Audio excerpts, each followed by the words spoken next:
Nature therapy here on the Isle of Wight teaches children about their senses, themselves and others, and that's absolutely key in helping to tackle bullying. Now, what have we got here? It's a tasting station. Can I taste one of these? Oh, what have we got here? Oh, that's sour then. We got an amazing £10,000 from BBC Children in Need. They work with the 5 senses. They come into this pop-up theatre and they start to map what they like and they don't like.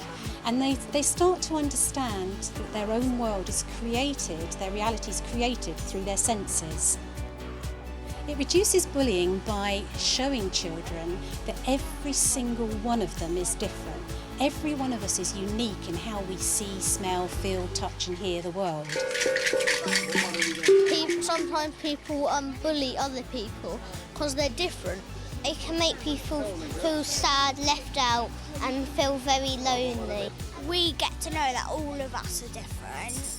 We're all special in our own ways. Write what you learnt today and will you stick it on our tree?